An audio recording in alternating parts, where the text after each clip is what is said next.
Hi Gemini, Sun, Moon, Ascendant, or Venus. This is Dane, and I'm going to be doing your January 2022 New Moon reading for you. Now I ask if this reading resonates with you. Don't forget to like, comment, and subscribe. If you're interested in any of the cards that I'm using, they will be listed and linked in the description box below. Now before we begin this reading, let us clear the energy space, raising our own energy vibration and releasing any negativity. So take a nice deep breath in, exhaling whenever it feels comfortable for you.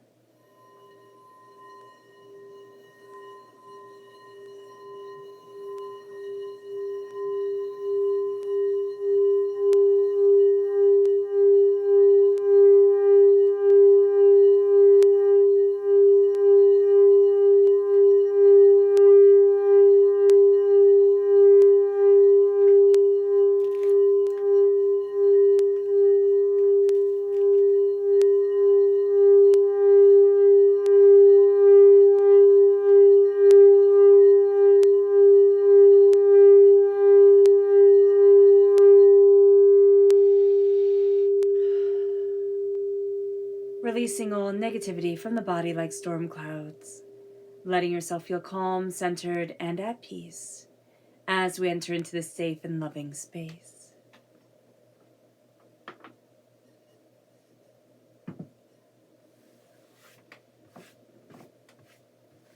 Let's see what the tarot has to say.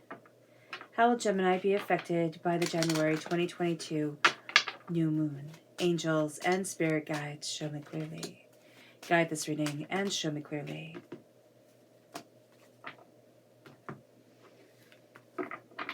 Angels and spirit guides, show me clearly.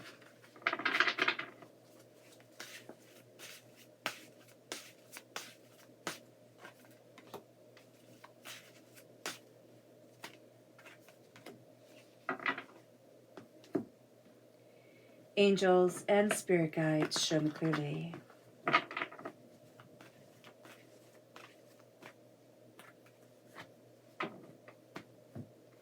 Angels and spirit guides, show me clearly.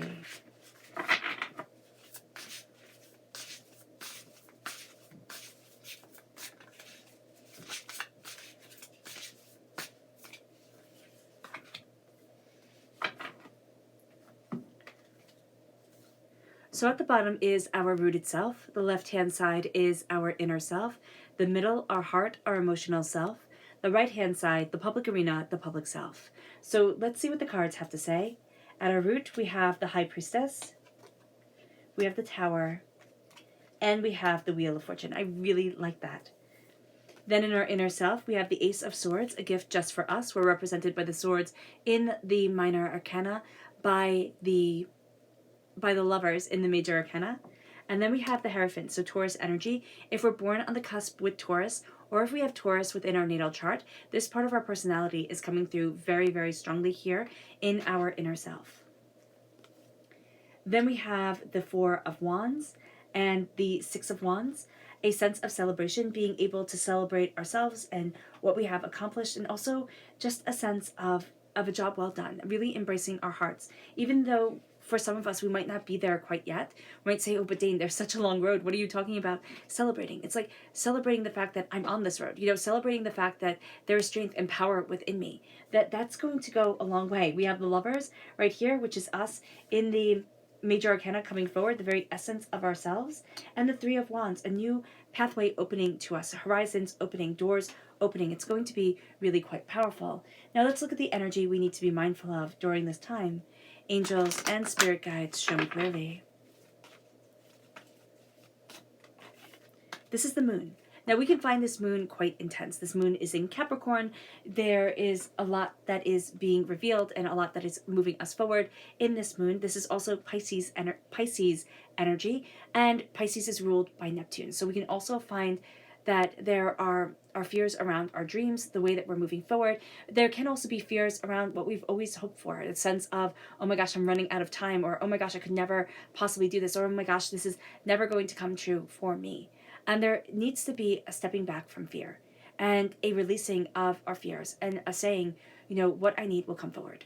And maybe it will not come forward right away, and it will definitely not come forward in the way that we explicitly imagine it to. But there is power here in a release of the chaos that has ruled us for too long. Because fear lowers our energy vibration. Fear keeps us from the place that we are meant to be. And now we're starting to really change. We're really starting to change the game. It moves us to our chakra energy. Angels and spirit guides show me clearly. This is life purpose, and this is the throat chakra. Now, we as being ruled by Mercury, we as being air sign energies are all about the throat chakra. Actually, this singing bowl right here is for the throat chakra. So there is a power in embracing our voice and embracing what we are discovering about ourselves. And here with the throat chakra, we are starting to see our life purpose moving forward, because we're going to start to see ourselves very drawn to certain things, certain ideas, certain passions, certain powers that lead us to so much more than we expected. And it moves us to a very powerful place during this time. Now, let's talk about things astrologically speaking. On the 2nd of January, we have the new moon in Capricorn, which is the first new moon of 2022. And a new moon is the sun conjunct the moon. It brings an end of one cycle and the beginning of another. It also brings a burst of energy, of insight, and of intuition. We will find that this moon is a time of balancing emotional energy, balancing the energy within us. The new moon is trine Uranus. Now, this is a wonderful alignment for the start of the new year, because it makes us open-minded, it makes us adventurous, it makes us willing to try new things, and it lets us progress in our lives. It lets us really step forward. We will find that we are self-aware, but not self-conscious, which is very good, because usually when we're self-aware, we can overanalyze, overthink, and really beat ourselves up about things.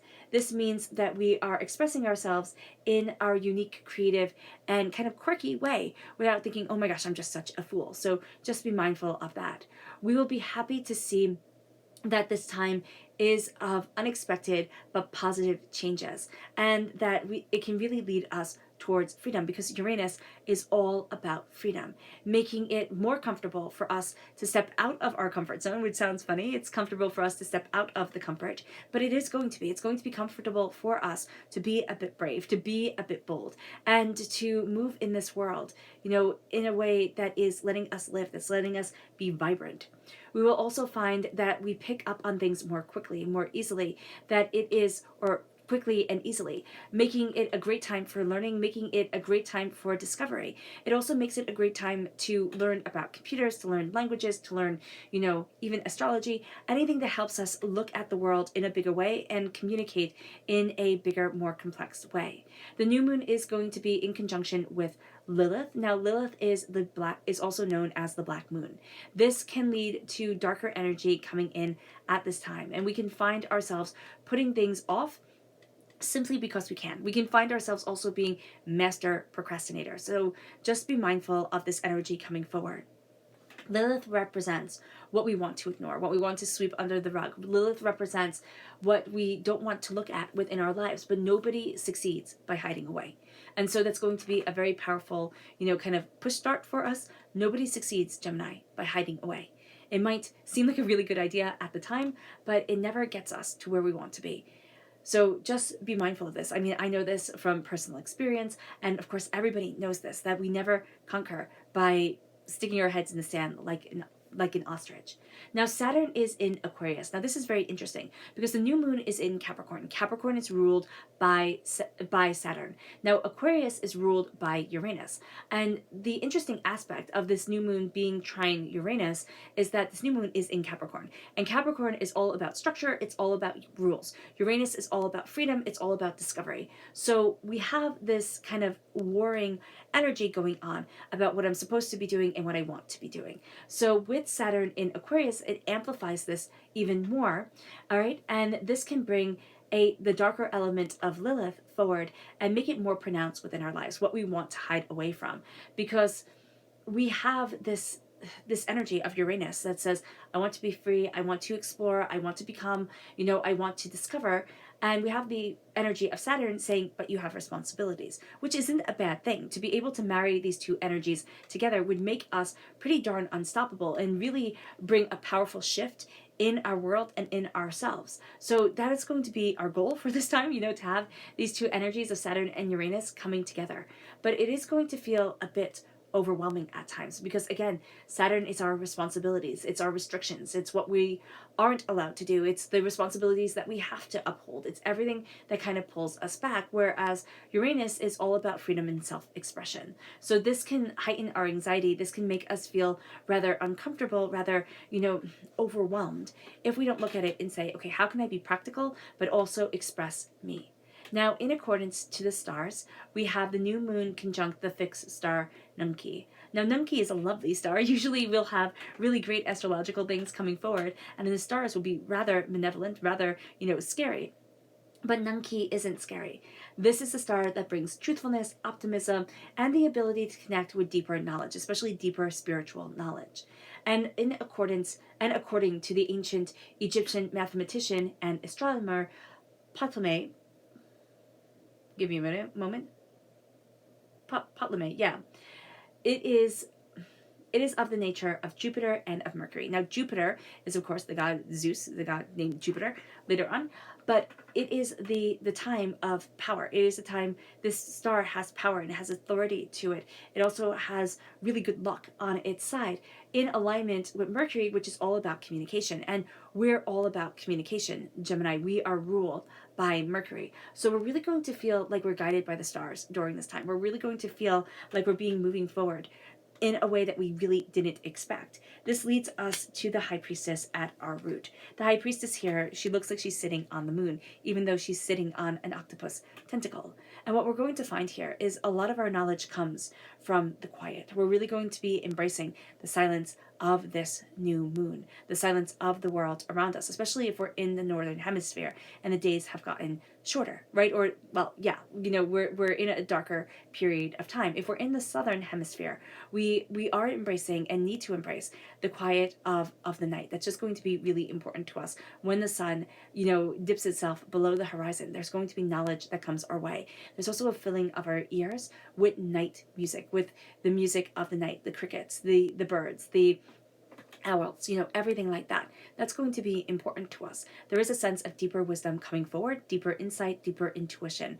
The High Priestess has the veil lifted from her eyes. And I know the High Priestess can come up a lot in readings. Like over time, we can think, how many times can the veil be lifted from my eyes? Think about us as being cocooned, and each time the High Priestess comes forward, a bit of that veil is lifted. Now, sometimes we put the veil right back on because we think, wow, I didn't want to see that. That is just too much for me. And that's okay. When we're embracing the High Priestess, we're embracing deeper knowledge. We're embracing deeper understanding. We're embracing deeper wisdom. And as we do so, we might find ourselves being overwhelmed. But we're also going to see things as they truly are, not as the mask that everybody wants to wear. There is the masquerade. I always think of it as the scene in The Phantom of the Opera when they have the masquerade and nothing is quite as it seems. And that's what our world is like. Nobody is quite as they present themselves to the world. And that's going to be important for us to know. So we're seeing behind the mask of people that we greatly respect and people that we may not respect at all. And so as we dive deeper, we also dive deeper into ourselves. It leads us to the Tower. Now, it's very interesting because this day, of the new moon, it just flashed in my head, right? It is the second day of the year 2022, and the angel number 222 is the angel number of newness, of new beginnings, of new transformations, but we have another 2 coming forward. And so there's just a power here, there's insight, there's connection, there's greater understanding, and it leads us to the Tower. And the Tower is when everything has fallen apart. And the Tower is being pushed out of our comfort zone. Now, the Tower doesn't have to be bad. The Tower can be something where we're pushed out of our comfort zone, and it's a rather minor thing, but it has rather lasting effects on us personally. But if you said it to somebody, they would think, oh, well, that's not a big deal. And it doesn't matter if it's a big deal to somebody else looking in. What matters is that it's a big deal to us. The Tower shakes us. The Tower has us looking at things in quite a different way. And so the Tower comes in. And as the Tower comes in, we start to see the world differently. For some of us, the Tower came 16 years ago. And we are still building forward. We are still kind of getting our footing, gaining our understanding. Now, this could be 16 years ago. This could be 16 weeks ago. This could be 16 months ago. It could be 16 days ago. It doesn't matter. We've been shaken. It could be from when we were 16. We feel like our world started to fall apart. and we never quite got our footing. With just thinking of that, I think of my parents getting divorced when I was 16, and it's like, okay, things were never quite as stable after that. Well, actually, before that, it was when my grandparents started to pass. But, there's intensity that comes in, and it leaves a rippling effect that has you doubting certain things, that has you, looking at things quite differently. And so here with the Tower, that's what the Tower does. And we can think, oh my gosh, this is wrong, right? How am I having deeper wisdom come in? How am I having deeper insight come in? And yet everything is questioned, everything is shaken. And that's why. That's why, because when everything is perfect, when everything is not needing our attention, do we pay attention? Or do we just let it kind of roll on by? We are looking at things more deeply because we have seen things more honestly. And that is why our angels are working so very diligently, unraveling the mess that we've made, unraveling all the hurts and the traumas and the dramas that we have. And when our angels get stuck on a rather sticky knot, that's going to be the time where we feel like we're on a roller coaster ride. These highs and these lows, these questions, this intensity that moves us forward. But something is being unraveled here. Something is being revealed. And that's going to be very important. God, Source, Spirit, however you see the divine, the universe, is cutting through doubts and fears and negativity. It's cutting through a lot of chaos that has held us back, that has denied us, that has kept us from moving forward. And as this energy has been cut through, as this chaos has been going on, we're starting to see clarity here. We're starting to see gifts come forward. We're starting to see insight bring us to the place that we want to be. And it brings us to the Hierophant. It brings us to naming our truth, knowing what we desire, looking at what it is that we truly want, and saying there's perfect purpose. There we go. And apparently Spirit wants me to also say perfect. There's perfect purpose here. And that's exactly what Spirit is saying. That these are our rituals, these are our traditions, these are our ceremonies, these are the things that we do that are sacred to us. Others don't have to understand them. We're not living for everybody else. We are living for ourselves. And we're finding that beauty. We're finding that reasoning forward. This is when we have our feet firmly planted on the ground. This is also connecting us with the energy of Chiron, right? The wounded warrior, the centaur that taught healing, that taught care. Because we have learned what hurt and what pain is. And as we're embracing this energy, as we're embracing this understanding, we're also embracing love. Taurus is ruled by Venus. Venus is all about love. Venus is also quite intense. And so as we're connecting here, we're seeing our passion, we're seeing our power, we're seeing what we desire. And we're seeing the way that we need to move forward in a way that is right for us, in a way that guides us. And it leads us to our hearts. And our hearts have the Four of Wands and the Six of Wands right here. The Four of Wands is celebration. The Four of Wands is new job opportunities. It's moving house. It's looking at things differently and saying, well, what if? It's also being able to celebrate ourselves, which is also what the Six of Wands is about. Celebrating us, embracing our joy, looking at a job well done instead of saying, well, you should have done better, Gemini. It's like, well, this was really darn good. Yes, I could have been more on my game, but I have to honor where I am right now. The highs and the lows, the lefts and the rights, the times where I feel completely drained and overwhelmed, and the times where I feel completely on my A game. The Four of Wands is also celebrating our homes, celebrating our bodies, celebrating our connection with the earth. As we do so, we will start to see that we get celebrated. Maybe not in a way that is like a parade in the street, but it's going to be something silent, something subtle, something that really affects us, that like warms our heart. It moves us to the public arena where we stand rather tall. These is the lovers, and here it says love, harmony, union, love and harmony. It's through union that we have the love and the harmony. It's through union with ourselves. It's through union with our soul's desire. It's also falling in love with our life again. We tend to think of the lovers and think, oh my gosh, I'm going to meet somebody, yay. Or I'm going to have a deeper connection with my partner, yay. And yes, those things can very well be true. But I'm starting to have a deeper connection with me. I'm looking at my passion. I'm looking at my desire. I'm looking at what I deeply want and I deeply need. And that becomes a celebration. I'm connecting and I'm falling in love with my world. I'm falling in love with my dreams. I'm falling in love with the bigger picture of myself, and it leads us to the Three of Wands. It leads us to our world opening for us. It leads us to passion and connection. It leads us to ideas coming forward. And here it says action, adventure, luck. Action, adventure, luck. And it repeats it because it is through action that we have the adventure, and we are lucky to be going on it. Even if it's just changing our mind, even if it's saying, you know what, I'm not putting up with that nonsense anymore. We're opening up the doors. We're seeing new horizons moving us forward, or move us forward towards so much more. It brings us to our lunar message. So let's see what the moon has to say for herself. Angels and spirit guides, show me clearly.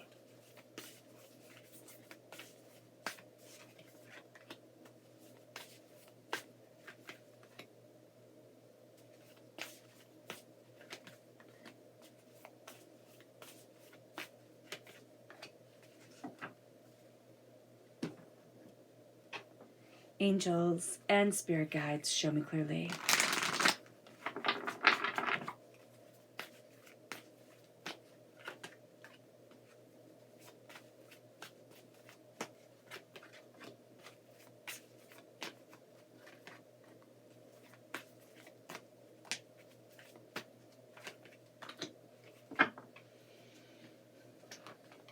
At our root, our lunar message is you're very close to achieving your goals, fruition. So you're very close to achieving your goals, Gemini, through the awakening, through everything having been shaken up, through our angels working so diligently with us. And we're bringing to fruition what we deeply desire, what we deeply want, and what we deeply need. It moves us to our Luna inner self message. And it says, you are good enough, attraction. So the energy of the Virgo full moon here, which says you are good enough, okay, is not a condescending energy. It is saying you are enough. Even if you think, oh my gosh, I have miles to go before I'm where I want to be. But right now, in this moment, you are not a mistake. You are attracting what you need. So as we say, I'm good enough, as we start celebrating ourselves, which is what our heart is longing for, as we start rejoicing in our own energy, we start to attract to our inner self what we desire. It's that sword of clarity. It's kind of like pulling the sword out of the rock as King Arthur does, and being crowned with the prosperity, being crowned with the kingdom. And it's moving forward in our truth, in our determination, in our focus. Because the Hierophant, remember, in the Rider-Waite-Smith deck is the Pope, the most powerful person in the medieval world. And that's what we're embracing. We're embracing power that will not be argued with. It moves us to our lunar emotional self. And it says, nothing is yet set in stone. The unexpected. Nothing is yet set in stone, Gemini. We tend to think it is. We tend to think that we have all the answers and all the knowing, but nothing is set in stone. Let the unexpected come forward.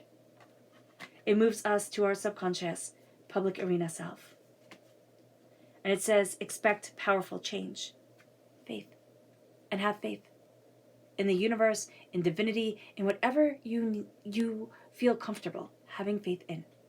Have faith that things will move forward. Expect the unexpected. Expect powerful change. And have faith in that change. It moves us to our subconscious lunar self, which says meditate and contemplate.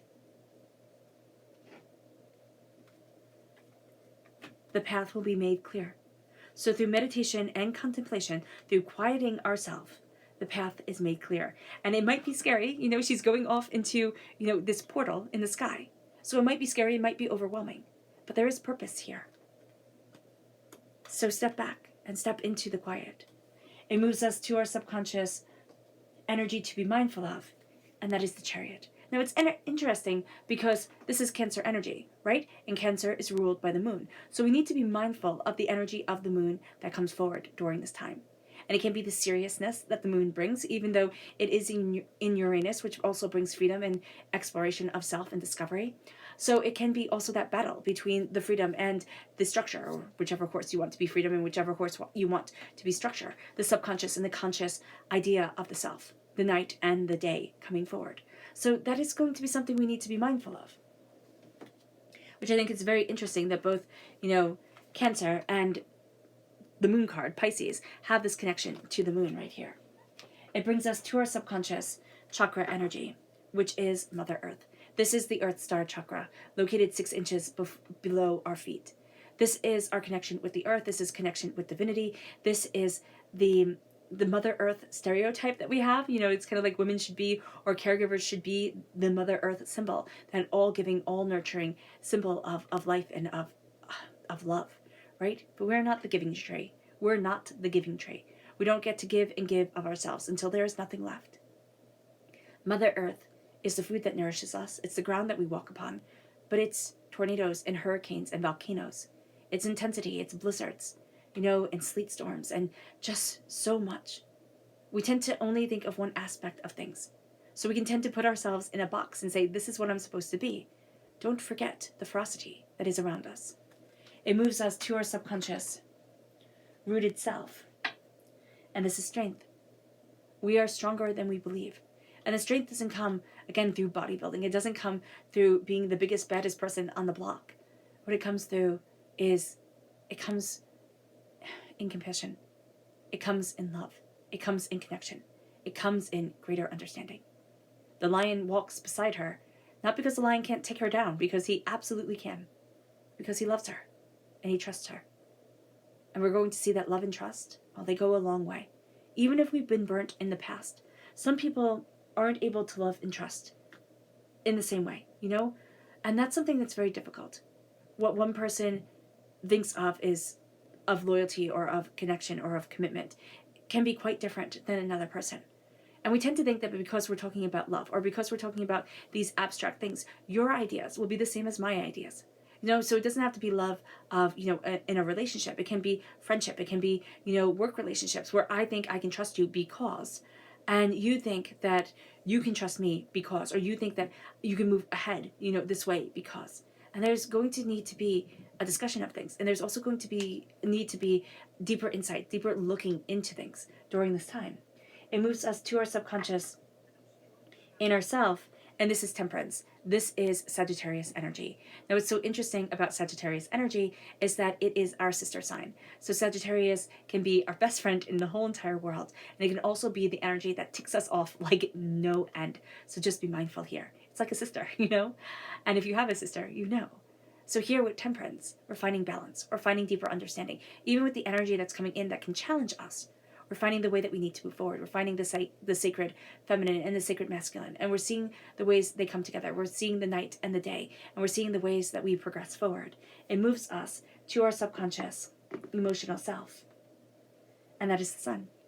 I mean, we have the Four of Wands, right? The minor arcana marriage card. We have the Hierophant, right? The major arcana marriage card. There's some deep commitment that is happening during this time, during this year. I mean, some of us can find ourselves in very committed relationships. Others of us can find ourselves moving forward in careers that we've always dreamed of, or just moving in a way that we always wanted. Let yourself shine. Let that commitment shine. Let that beauty shine. And it's the structure and the freedom that's going to be so important to us, to structure the way that we get to live free. And this is letting the light shine in. This is letting our brilliance move forward. This is just a powerful sense of the happiest card in the whole entire deck. A powerful blessing. And people are going to take us by eyes because this blessing is over us. And they're going to think, you can't have that because I want it. Do not let them take it away from you, Gemini. Let yourself shine unapologetically. It moves us to our subconscious inner self. Not inner self, public arena self. And it is the Five of Pentacles. Now, this does have a big effect on us inwardly. Here it says struggle and hardship and loss. Struggle and hardship and loss. It's like, how much more can I lose? But this is the poverty mentality. This is the sense that I'm always going to be out in the cold looking in at prosperity. And there becomes a time where that's just too much. Where that hardship, that hurt, that pain is too much to live in and too much to bear. And we're going to find with the Five of Pentacles is that we're looking at the chaos. And we're saying, no more. We're looking, and this is subconsciously, we're looking at the self-sabotage. We're looking at the chaos that is around us. And we're saying, I get to move forward. And I get to distance myself and break the chains of poverty in my life. Whether this comes from when we were little children, whether this comes from when we were older, whether this comes from a bad relationship that we were in, and, it scarred us. We're going to find that the poverty mentality is no longer suiting the call of our soul and the call of ourselves. All right, Gemini. I hope this reading has resonated with you. I wish you nothing but light, love, peace, and happiness. May harmony always be with you. I'm sending loving, healing energy to each and every one of you. I love you all, and stay safe. Let's end this reading with a meditation, a clearing away of negative energy, a raising of our positive energy as we embrace the power and the intensity of this time and of this moon. So take a nice deep breath in, exhaling whenever it feels comfortable for you.